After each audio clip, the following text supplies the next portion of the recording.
Welcome to our deep dive today. We're tackling Karl Popper's All Life is Problem Solving. Talk about a feast for thought, Race. Definitely a thinker's feast. Popper, he's a titan in philosophy of science, and he really gets into the nitty-gritty of how we learn, how knowledge grows. Yeah, and at first I was like, okay, sure, I solve problems every day, like just getting out the door in the morning. But what's the big revelation?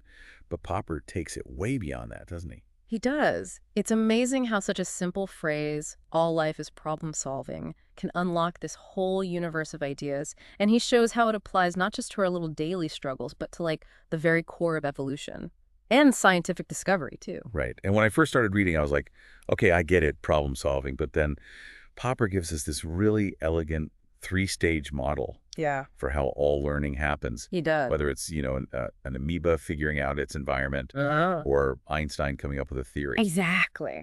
So tell me more about that model. All right, so picture this. Stage one, the problem. Some challenge, some obstacle pops up and disrupts things as they are. This could be anything from a predator threatening a whole species to a scientist finding something weird in their data. I pictured like those early humans, right? Yeah. And they suddenly realize, hey, maybe standing upright's not such a bad idea. That's a perfect example. Okay, so then we move to stage two, attempted solutions. And here's where diversity is key. Oh. Think about nature throwing out a bunch of mutations, right? Or scientists coming up with different hypotheses. The more diverse those attempted solutions, the better the chances of hitting on one that actually works. Like a giant cosmic brainstorming session. Exactly. And that takes us to stage three, elimination. The attempted solutions get put to the test. The ones that don't cut it are tossed out, either by, natural selection weeding out bad traits, or scientists disproving a hypothesis through experiments. Rigorous experiments. So it's like survival of the fittest, but for ideas, but for knowledge itself. Yeah. So how does this challenge our normal ideas about learning? Well, think about how we usually learn in everyday life. We observe things, we go through stuff, and we draw conclusions based on what seems to be working, right? Right.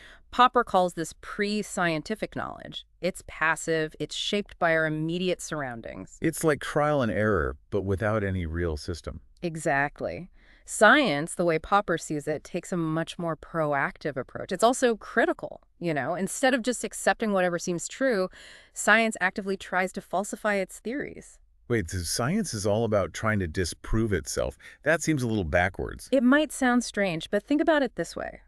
If you can't find a way to disprove a theory, even after really trying, it kind of suggests that the theory might be onto something. Okay, so the more a theory can stand up to attempts to debunk it, the stronger it gets. That's the idea. Take gravity, for example. We've been trying to disprove it for ages with all sorts of experiments, and yet it still holds up. That's why it's such a powerful theory. So if a theory can't be disproven at all, is it even really scientific? That's a question Popper really wrestled with.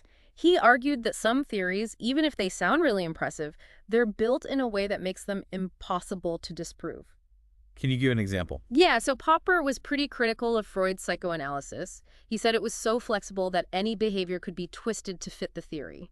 So to Popper, it was unfalsifiable, and therefore not really scientific. Interesting. So how do we measure how scientific a theory is then?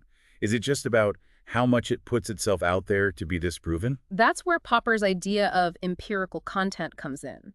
Theories that have more potential falsifiers, more ways they could be proven wrong, have higher empirical content.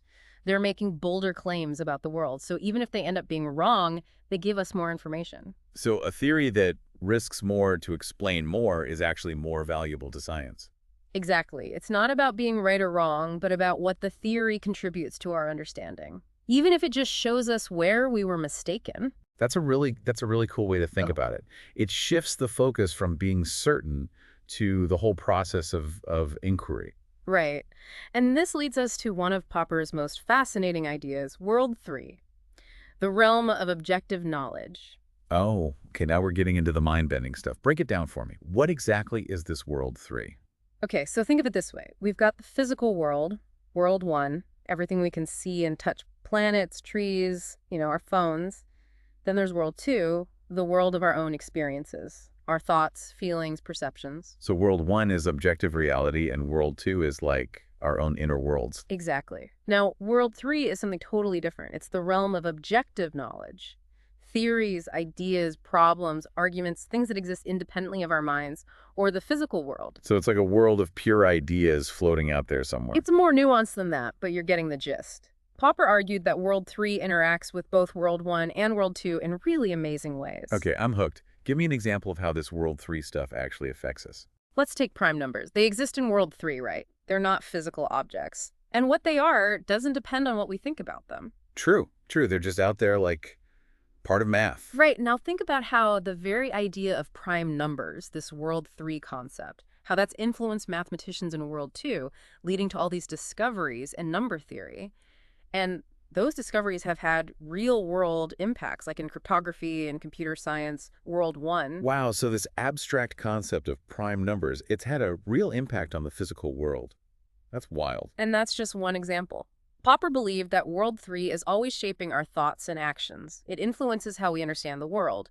And it drives progress in tons of fields. It's like this invisible network of ideas we're all connected to. Yeah. And it's shaping our reality. Exactly. That's what makes Popper's whole framework so powerful. It recognizes how strong ideas are and how they interact with both our subjective experiences and the objective world around us. Man, this deep dive is living up to its name. We've gone from amoebas to Einstein to prime numbers, all in like, what, half an hour? Haha, yeah, I guess so.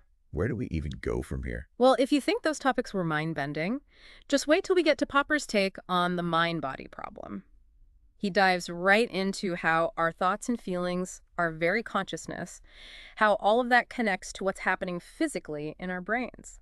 Sounds like we're going even further down the rabbit hole. I can't wait to hear what Popper has to say about that age-old question. Yeah. Okay, so we've talked about how all life is problem-solving.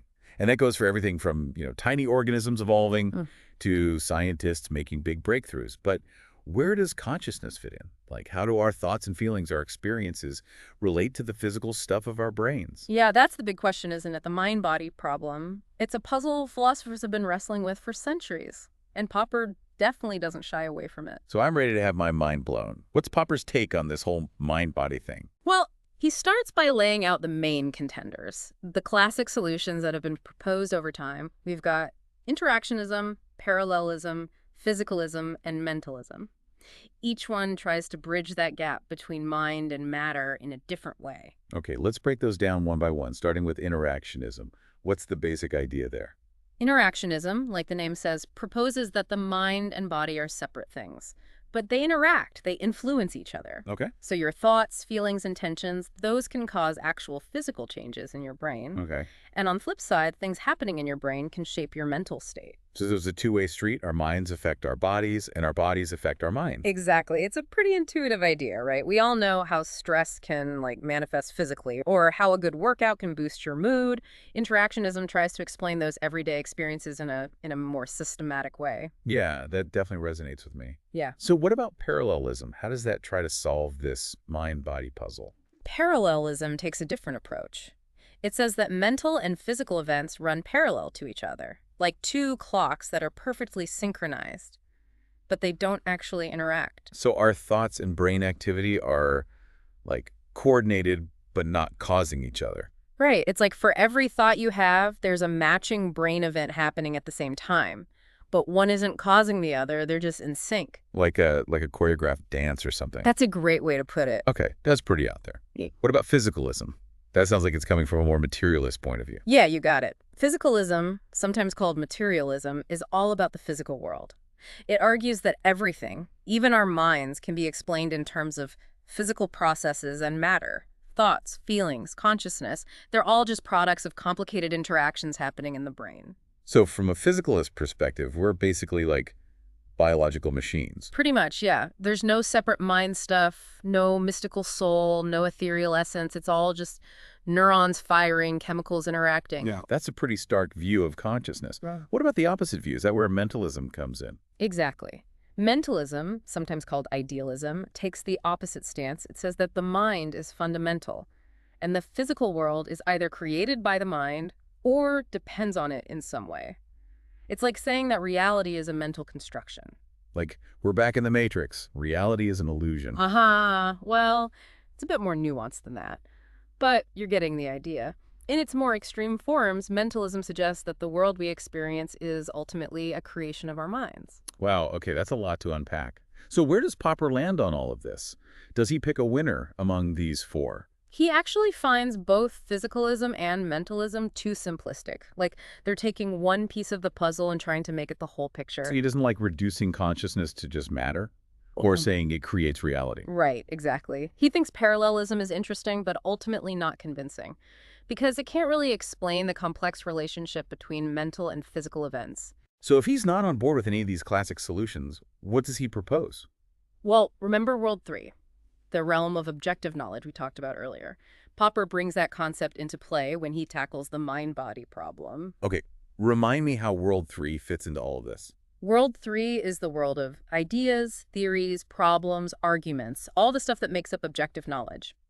Popper says our conscious minds, our world 2, are not just influenced by the physical world, world 1, but also by this world of ideas, world 3. So our thoughts and feelings are shaped not just by our bodies, but by the ideas we interact with. Exactly. It's this complex interplay. Think about how a powerful book can change your whole outlook on life, or how a piece of music can evoke really deep emotions. So the ideas we encounter, the knowledge we absorb, those can have a real impact on our mental states. Absolutely. Popper suggests that our conscious minds are constantly interacting with this realm of objective knowledge. It shapes our thoughts, our beliefs, even our actions. That's fascinating. It's like our minds are part of this bigger conversation, this exchange of ideas that goes beyond our individual brains. Exactly. It's like our consciousness isn't just a product of our brains, but it's also a participant in this wider world of knowledge, a world that exists beyond any one mind. This is getting pretty deep, but I'm loving it. So Popper's take on the mind-body problem is that it's not just about matter versus mind, but also about how our minds interact with this world of objective knowledge. You got it. It's a nuanced perspective. It adds another layer of complexity to this age-old debate. It suggests that our minds aren't just trapped inside our skulls, but they're active participants in a much bigger web of ideas and knowledge. That's a really powerful image. Okay, so we've explored Popper's ideas on problem solving in science, his concept of World 3, and his unique take on the mind-body problem. What other intellectual adventures did Popper take us on? Well, Popper, he wasn't afraid of big questions. He delved into history, politics, even education, always with that sharp focus on critical thinking and the pursuit of knowledge. Sounds like he had a lot to say about how we understand the world and our place in it. He did, and his ideas are just as relevant today as they were back then. I'd even say his emphasis on critical thinking and open discussion is more important now than ever. All right, well, let's dive into those ideas then. I'm eager to hear what Popper has to say about the challenges we face in the world today. All right, so we've seen how all life is problem solving, plays out in science, evolution, even consciousness. Now, I'm really curious how Popper applies this to something as complex as human societies. Yeah, this is where you see Popper's passion for freedom, individual freedom, and his skepticism of any kind of authoritarianism. Right, and I know he's famous for this idea of the open society. So can you break that down for us? What did he think was the ideal setup for humans to really thrive socially and politically? It's not so much a blueprint, a fixed one. It's more about a set of values guiding principles. For Popper, the open society is all about valuing critical thinking, freedom of expression, of course, and democratic institutions, the kind that allow for peaceful change, and holding those in power accountable. Yeah, those sound like pretty solid foundations for any society. Where did Popper see this idea of the open society coming from historically? He saw it as kind of the peak, the culmination of the Enlightenment, that period that was all about reason, individual liberty, and pursuing truth through open debate, challenging dogma, all of that. It's really interesting how he connects those historical movements to his own philosophy. But, I have to ask, the Enlightenment gets criticized sometimes for being, I don't know, a bit naive about human nature. Can we really rely on reason and critical thinking to guide our societies? Oh, that's a really important point. And Popper himself knew that the open society is always a work in progress, right? It's not some utopia we reach, but an ongoing experiment. And we have to be vigilant and willing to learn from our mistakes. So it's more about setting the stage for progress than assuming it's inevitable. Exactly. And this is where we get to Popper's view of history. He was really wary of what he called historicism. It's this belief that history follows a set path, that we can predict the future based on the past. So no crystal ball for Popper. He didn't buy into those grand narratives about, like, the inevitable march of progress. No, he believed history is shaped by so many things. Individual choices, accidents, unintended consequences, you name it. To Popper, the future is always open. It depends on what we do in the present. That's a pretty hopeful perspective, actually. It means we're not just, pawns in some big game. We have the power to shape our own destinies. Absolutely. And this leads to his critiques of some common interpretations of history. Ones he found problematic, like the cynical view, the Marxist view, and the conspiracy theory view. Oh, interesting. Let's hear about those. What's the cynical take on history? Well, the cynics, they see history as all about greed, power struggles, and violence. They think behind every seemingly good deed, there's a selfish motive lurking. Yeah, that's pretty bleak, but I can see how people might get there, given, the way things are sometimes. So, for sure, Popper knew that history is full of cruelty and exploitation. But he said that reducing everything to just base motives, it ignores all the good stuff too, the kindness, cooperation, self-sacrifice. Those shape history too. So the cynics, to Popper, were missing a big part of the picture by only focusing on the bad stuff. Exactly. He saw it as kind of lazy thinking intellectually, like a refusal to really grapple with the complexities of human motivation. Okay, makes sense. What about the Marxist take on history? How did Popper see that? Well, he saw Marxism as a type of historicism, remember?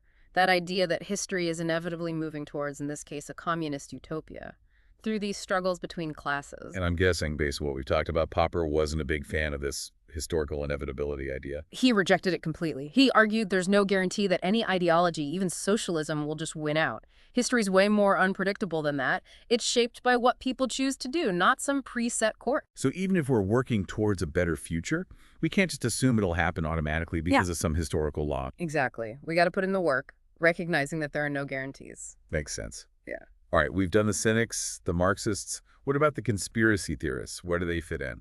Popper saw those as another example of faulty historical interpretation. They tend to blame everything on these secret, powerful forces pulling the strings behind the scenes, controlling everything. So, it's all a big plot by some shadowy elite? Yeah, that's the gist of most conspiracy theories. Popper said, sure, conspiracies happen, but saying they're behind everything, that's a dangerous oversimplification. It ignores chance, unintended consequences, the messiness of human affairs. It's almost like a way to avoid taking responsibility. Right. Right. If these all-powerful figures are controlling everything, then what can we do? That's a great point. Popper thought personal responsibility was essential for an open society to work. He said, look, we can't control everything, but we can make choices. We can take actions that make a real difference. So even if history doesn't have a set plan, we're not powerless to change things. Exactly. Popper saw this openness as both a source of hope and responsibility.